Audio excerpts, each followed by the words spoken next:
嗨，大家好，我是坦平叔，今天是2025年9月13号。这一期咱们继续聊一篇文章。这个文章作者叫刘知趣。这个刘知趣是什么人，我也不知道。我在网上看到他一篇文章，它标题叫《普通人为什么很难变有钱》。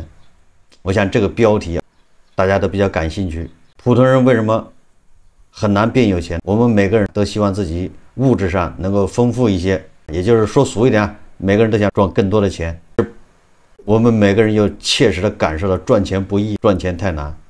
有句俗话叫钱难挣，屎难吃。这是我到北京打工的时候，一个北京人跟我说的，就是这么直白。所以我们一起看一看他这文章写的有没有道理。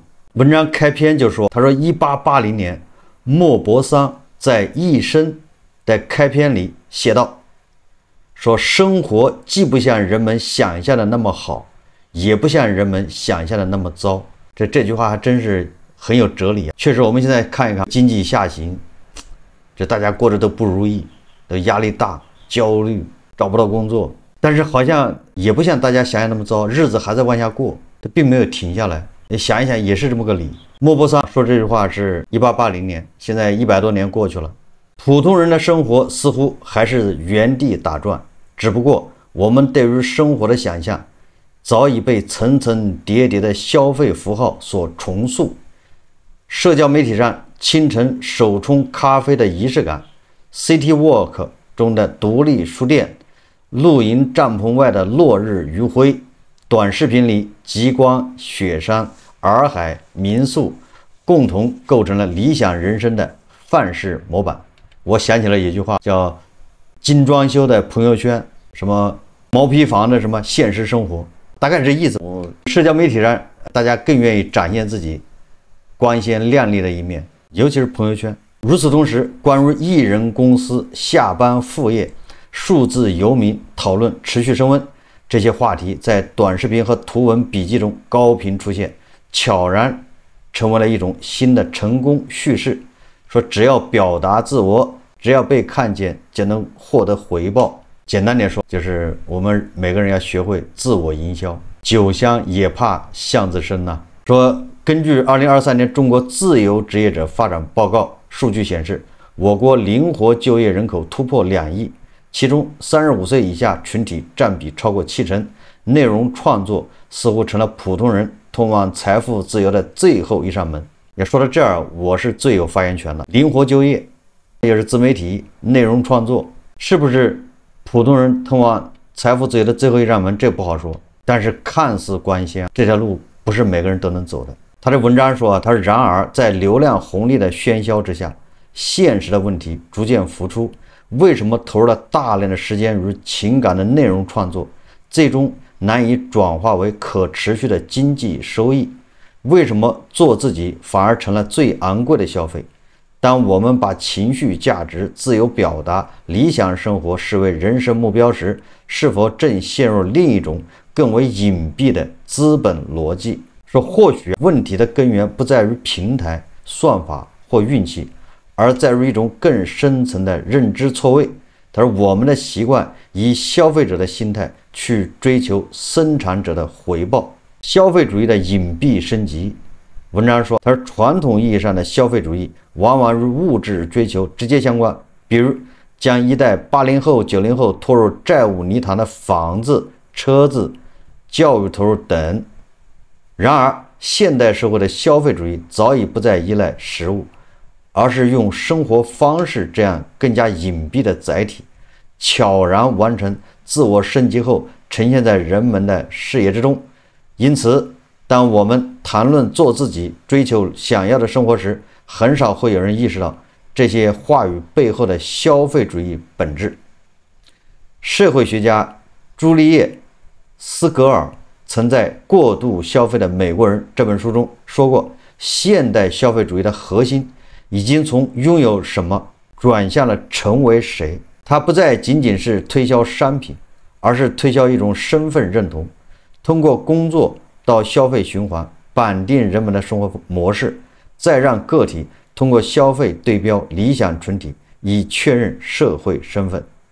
当下流行的那些生活方式体验，诸如一杯原产地的精品手冲，一场极地旅行，一次艺术看展，表面上是对物质主义的超越，本质上是消费主义的一种更高级的形式。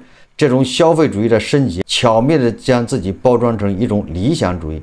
当我们说要过自己的想要的生活时，很少会思考这种想要究竟从何而来。大部分人以为自己的消费选择是自我表达，实际上这些选择中一多半都来源于社交媒体上流行的生活方式，而真正实现财富积累的密码是生产者思维。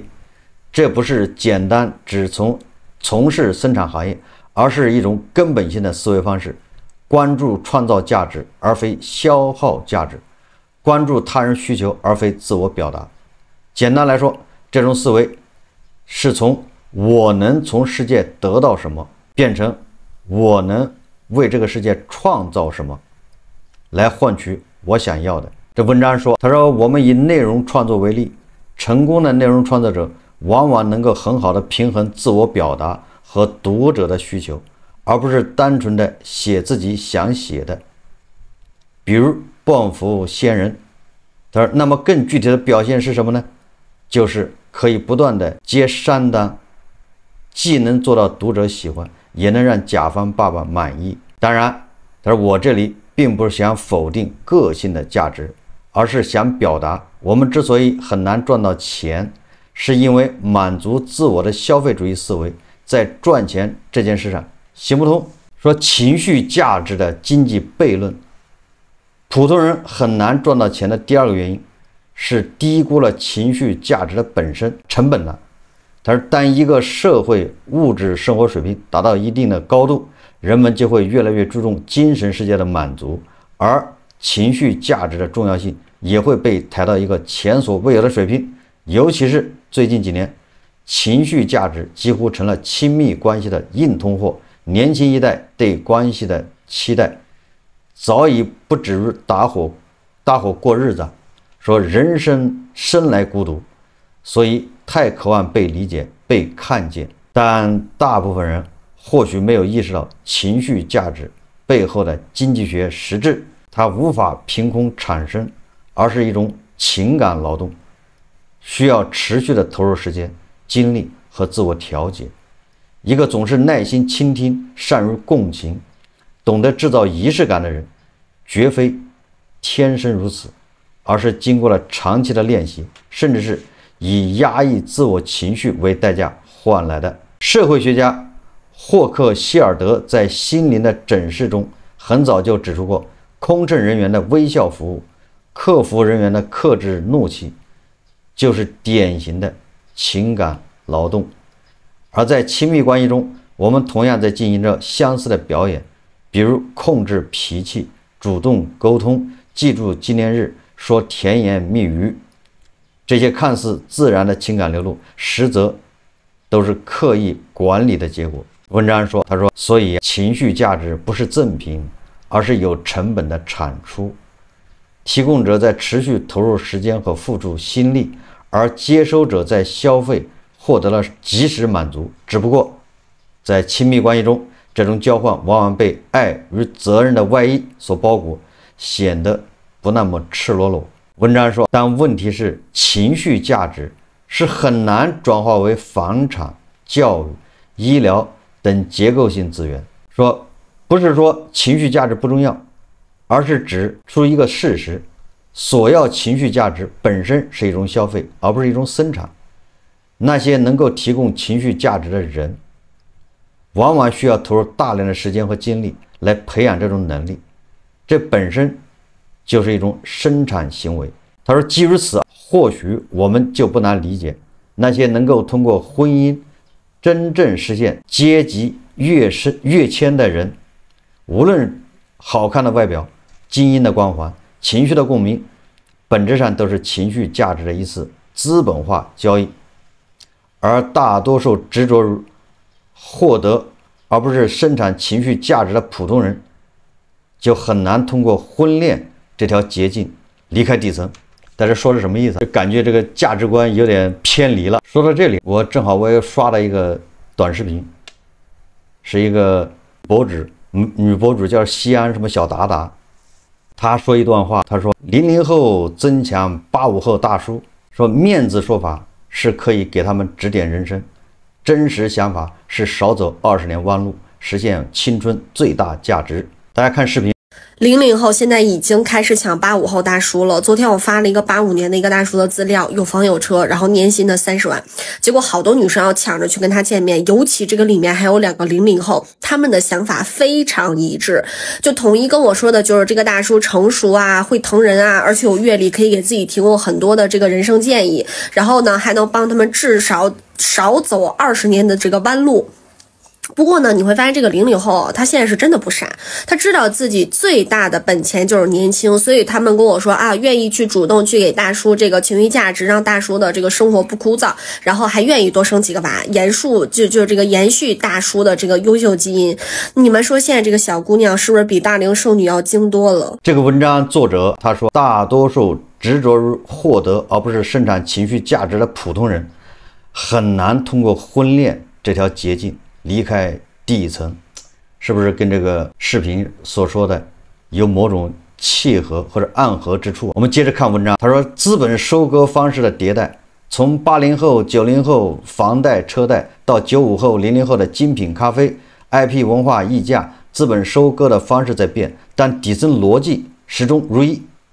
他说引导人们将资源投向消费而非生产，用于及时满足而非长期积累。他说近几年资本目睹着年轻人消费重心从拥有一步步转向体验、旅行、看展、小众餐厅、情绪疗愈这些生活方式型消费成为主流，他们被赋予意义，被美化，被视为自我投资或精神富足的象征，但本质上大多数体验仍是单向支出，钱花出去了，难以形成可积累的资产。更值得警惕的是，生产和消费的边界正在被日益模糊。在人人都可以拥有一个 IP 梦的自媒体时代，我们将写文章、拍视频、做播客视为内容创作，误以为自己在参与价值生产，但现实是，绝大多数的个体创作者根本无法实现可持续变现。我们创作更多是出于热爱、表达欲或者是社交认同，行为本质上是一种情感驱动的消费，投入时间、精力、金钱，换取流量、点赞和短暂的被看见感。文章他认为，自媒体这些 UP 主实际上也是在消费。你去做视频、拍视频、写文章，实际上是在消费你的时间，消费你的精力。他认为这个不是价值生产，而很多 UP 主却误以为这是价值生产啊。但是这个是文章作者的观点。他说，因此不买房、不买车、不生小孩，或许并不意味着挣脱了资本逻辑。他说，资本的高明之处在于将消费重塑为自由，把负债包装成生活美学。从前是你值得拥有，如今是你要活出自我。从前是分期买包，现在出行打卡、熬夜剪辑，为虚拟的认同买单。形式变了，但逻辑没变，让我们不断的支出却难有积累，用时间负债把我们困在原地。太阳底下没有新鲜事，5000年的文明，太阳底下早就没有什么新鲜事了。说每一代人都会遭遇属于自己的资本主义剧本，上一辈为一套房耗尽一生，这一代为场旅行刷爆信用卡。从前是成家立业，如今是自我实现，名字不同，本质相似。我们总在被某种叙事说服着，把欲望当作自由，把消费当作选择。但真正的智慧倒也不在于拒绝所有的消费，更不在于标榜清苦，而在于清醒的自我认知。我究竟想要什么，又愿意为什么而付出？是想要被镜头记录的瞬间，还是真正丰盈的内心生活？是渴望被看见的热闹，还是可持续的自我成长？当我们在社交媒体上精心拍摄生活，在深夜为流量焦虑，是否意识到那些被消耗的时间与心力本可以流向更有价值积累的地方？认清自己的价值排序，不是要否定感受，而是要拒绝被困在被定义的身份里。你可以喝咖啡、看展、当博主，但前提是你清楚，这是你主动的选择，而非被算法和广告植入的应该，这才是真正的自由。这个文章更像是一个 UP 主、自媒体作者在告诫，或者是以切身体会劝诫即将加入自媒体，或者是想加入自媒体的人。更像是这个，他实际上没有很好的回答，或者叫剖析这个普通人为什么很难变有钱。他这个文章更像是说一个小 UP 主为什么很难变现，小 UP 主很难赚钱，更像是这个。如果从这个角度来说，他这个文章说的没错。现在做自媒体风口已经过去了，一般人很难通过做自媒体养活自己。我说的一般人，如果你是二班的，那或许可以试一试。自媒体这个风口应该在5年前，就是2019年，甚至18年，那个时候，那是真正的风口。那个时候你要做自媒体，就更容易获得这个所谓的成功，你能赚很多钱。那时候自媒体内容创作者，那是资本在给你补贴，给你钱，你有没有创造价值不重要。所以各个平台，你只要有播放量，收入就非常大，一次观看恨不得给你1块钱。那个是资本疯狂的补贴。等到跑马圈地，整个的市场已经分割完了，抢占完了，现在进入什么时代？现在是进入一个需要你自媒体内容创作者，你要带来收益，你要为平台打工，你要为平台带来收入，带来价值，而来反哺，来给平台创造收益。这个一说，其实大家都明白，就像网约车一样的。那网约车刚开始轿车平台，那都是补贴，双向补贴。什么叫双向补贴？就是你打车，你从这儿，你从 A 点打到 B 点，本来你叫出租车是30块钱，你通过这个轿车平台去叫，你打车只要10块钱，那20平台给你出了。哎，那司机凭什么要在平台上接单呢？我这沿着大马路跑也挺好的，所以你别着急，司机在平台上接单，一单给你5块，这一单30块钱，司机不仅能得到30，而且他平台再给他补5块或者补10块，他得40。你说司机也开心，乘客也开心，所以大家就拼用这个轿车平台。当然了，轿车平台也有方便的地方，就是用户的习惯培养完了之后，市场也占完了，现在补贴就没有了。你消费者打车，你得加钱，大家有印象吧？你可以不加钱，不加钱就来得晚，来得慢，你着急那车来不了，半天没叫上。所谓的加钱也不是那么赤裸裸的，对不对？他加钱就相当于你得叫专车来得快，也就是那些服务价格更高的车来得更快。你说我叫一个便宜的车，出租车还是 A 到 B 30块钱的，那来不了，不好意思，前面还有400多人在排队，那后面一个80的专车，你一叫来了，对，这是消费者，你得多付出。司机现在是平台扣点，你的收入有30%平台扣了，司机不仅拿不到补贴了，这本来他该赚的钱他还交给平台。也就是你看前面是平台是为了培养用户习惯，砸钱烧钱，所以大家赚钱很容易。出租车司机一天很轻松的就赚多少钱，他的实际收入再加上补贴，那是挣乐开了花，对吧？那个时候开网约车收入很轻松，现在开网约车你就是给平台打工，没办法。所以我举这个例子就什么意思？那现在你做自媒体，你就是在给平台打工。当然了，这个文章他是想讲普通人为什么很难变有钱，我们要聊的也是普通人为什么很难变有钱，而不是说做自媒体这个风口已经过去了。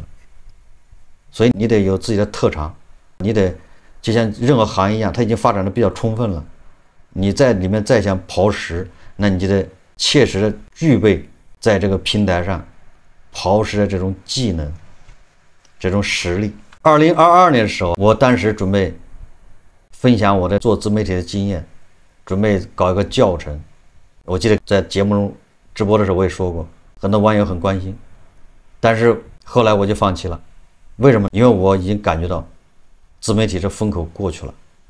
我把我的这个方法传授给你，你也不一定能赚到钱。你投入了精力，你坚持，最后恐怕是一无所获，或者达不到预期。所以我认为这个风口过去了。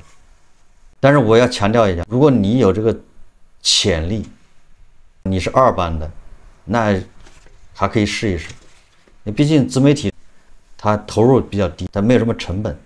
如果你失业了，你现在找不到工作，你也不想闲着，那你可以试一试。他这个文章里面主要是讨论呢消费、生产、情绪价值、情绪生产，就讨论这些东西。普通人为什么很难变有钱？实际上他这个题目就已经告诉你答案了，因为你是普通人。那普通人当然是很难变有钱的。我们有很多人总认为有没有钱，就是说普通人有没有钱是自己努力的结果。当然我们不能否认你个人努力很重要，但是历史机遇更重要。长者说的，如果不是改革开放这个机遇，你上哪儿赚钱去？你这吃饭的这个问题，你还变为有钱人，所以你不能忽视大的机遇。如果你是在上个世纪70年代，你还讨论什么普通人为什么很难变有钱呢？那你还有讨论的必要吗？所以大背景，我们有很多人把这个平台还有大背景赋予的能力，误以为是自己的能力，这就容易产生误判。你看有的人在大厂，比如说华为或者腾讯，当个总监或者副总，当红榨汁机，牛逼哄哄的，一年几百万的收入，他以为是自己的能力，但是一旦被裁掉，然后发现自己啥也不是，连生存的困难，很容易把这个大背景给予你的机会当做真实自己的能力。所以说普通人为什么很难变有钱？不要说咱们了，你就是万恶的美的，那普通人也很难有钱。普通人这把你就限制住了，有钱人都是少数，抓住机遇，他要么是通过科技创新，要么是通过他有资源，甚至有的是通过权钱勾结，所谓的人脉，赚的是不义之财。有的人是通过自己你的发明专利，但是这些都是人中龙凤，是极少数。这些人一个成功，往往后面有几千上万的人的失败烘托出来的。一个滴滴打车现在成功了，实际上有好几百个平台黄了，多少人的投资打了水漂。一个美团成功了，都好几百个团购，好几百个那个网站都关门，投资打了水漂。现在外卖大战只有3家，京东是后来进入的，就是美团和饿了么。那你知道对吧？10年前有多少个外卖吗？大家还记得百度也做外卖吗？但做外卖都多了，现在就剩2家了，京东是后加入的，死了多少家了？所以我们赶上改革开放，经济是蒸蒸日上，大体上这么一个高速发展的一个时代，所以我们普通人才有了这种赚钱的可能。普通人你肯定没有马斯克那样的创新能力，你也没有马云那样的商业头脑，你也没有马化腾那样的善于 cosplay， 善于这个 copy， 他们都是抓住了时代的风口。我们普通人只能靠自己出卖1天8小时，在这8小时里面怎么样做到尽善尽美，能够卖个好价钱。这里面还有一些人不甘寂寞，他也像马云一样的，他发现商机，他也创业，他也获得成功。因为整个社会蛋糕在不停的增大，财富在不停的增加，所以我们普通人就显得创业各方面都容易一点。还有人不着调的，啥能力也没有，但他因为要结婚，所以买套房，那房子一下涨了10几倍，这都是时代给的，是吧？他在上海买套房，当年房价恐怕就5000多1平米，他要结婚呢，没办法，东拼西凑的买套房，现在那房子值8万1平米了。你也可以说是他努力的结果，他不努力他也去不了上海。但我想更多的是你是跟着经济一起在往上走。但是现在时过境迁，现在是蛋糕在缩小，大家都在内卷，压力越来越大，房价在跌，资产在缩水。这个时候你还强求说普通人要赚钱，普通人为什么很难变成有钱？这个就多余了。普通人不破产就不错了。他这个文章里面中间说了一个什么啊？通过婚姻改变圈层，这个不好听，但是事实上就是这样。我们在改革开放的时候，那时候是在生产，整个蛋糕在变大，我们都有赚钱的机会。你只要努力，你只要看准机会，你就去玩命的干，都能赚到钱。不说大富大贵，但是要赚钱是可以的。但现在已经财富你很难再增加了。现在不是在创造财富，而现在是要分配财富。你要参与分配，不是通过自己创造财富，而是参与分配。这个就是东北证券的付鹏说的。他儿子在日本留学，他就希望他儿子入赘到一个富婆家，参与人家的财产分配。你在日本创造财富已经很难了，你去分配，因为那财产总得给人，遗产还有继承。你想想就这么事，那天量的财富就在那摆着。当你创造财富的路已经被堵死了，那你就来参与分配，对吧？这些财产要代际分配。所以说这个看似价值观不正确，跟我们以往的提法都不一样。我们以往就讲要用双手创造财富，通过自己的双手，通过自己的辛勤努力，那是老黄历，那是过去的说法，现在不灵了。所以现在你如果头脑聪明、机灵、反应快，就应该去通过分配来改变。最后我再说一下这个文章里面的，他把生产和消费搞得对立了。实际上，人生在世的目的是消费，不要本末倒置。因为我们要消费，所以我们要去赚钱，赚钱就是为了消费。我们要活着，所以我们才去上班赚钱。我们活着不是为了上班，上班是为了活着，是为了生存，是为了过好日子。不要本末倒置。这个文章还在停留在过去的年代是生产，因为物质匮乏，强调的是提供商品生产。我们活着的意义在过去就被定位为牛马，你就去干活，活到老干到老。但是现在我们没有必要这样了，我们要提倡消费。活着不是为了工作，活着是为了消费。活着不是为了生产，生产是为了活着。本末不要倒置。何况现在国家提倡消费，刺激消费，我们为什么不敢消费？那是因为我们的体制不够完善，我们的医疗社会保障体系还在建设之中、完善之中，还不够完善，所以我们不敢消费。这些观念都要随着社会保障体系的完善，要逐步改变。当欧洲人都在追求一天上4天班一周，我们还在这儿生产，还要加班，这不是倒退吗？这不是越追差距越大吗？我们再更深一步的说，未来是机器人、人工智能时代，人越来越少的参与生产，也就是不需要那么多人去劳动，不需要那么多人去生产，只需要你消费。所以最后我们再说一下，普通人为什么很难变有钱？普通人无论是在什么时代，还是在什么国家，普通人本身就是很难有钱。好，这期节目咱们就聊到这里，感谢大家收看。如果喜欢我的节目，欢迎订阅转发，也可以在下方留言评论，谢谢大家。